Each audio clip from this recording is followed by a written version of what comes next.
Cyberpunk 2077. Ah bah eux aussi, ils accélèrent. CD Projekt, en amont de la sortie du titre, le 10 décembre prochain, si du moins il n'est pas une énième fois reporté, vient de présenter les toutes premières images du jeu sur Xbox Series X, mais aussi sur Xbox One X, on en verra dans quelques instants. Alors, c'est vrai que jusqu'à présent, le jeu avait toujours été montré dans ses versions PC, bien boostées, etc., et que c'était magnifique. Alors là, très sincèrement, je trouve que c'est très propre quand même, hein. C'est vraiment très beau d'emblée. En revanche, si on va dans le détail, les rues sont quand même un peu vides, il n'y a pas beaucoup de passants, etc. Moins en tout cas que dans les premières vidéos qu'on avait découvertes, etc. Il y a pas mal de circulation, ça va encore, mais il n'y a pas beaucoup de monde hein, dans les rues quand même. La version One X, elle aussi, est plutôt chouette.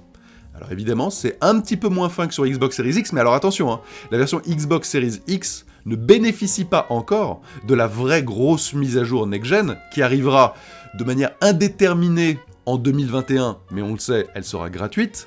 Alors, pour ceux qui se posent la question aussi pour les versions PlayStation, parce que pour l'instant, on n'en a pas vu la couleur, eh bien, CD Projekt a dit encore un tout petit peu de patience, mais on les découvrira prochainement. On a appris aussi via un leak, donc à confirmer, que sur PS4, du moins, le jeu tiendrait sur 2 Blu-ray et requiert 70 Go minimum de capacité de stockage, voilà.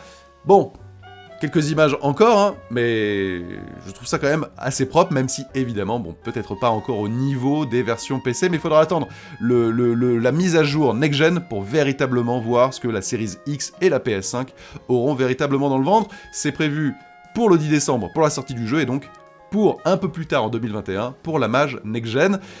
Attendons aussi de voir comment le titre va se comporter sur Xbox One classique et PS4 classique, les consoles de 2013.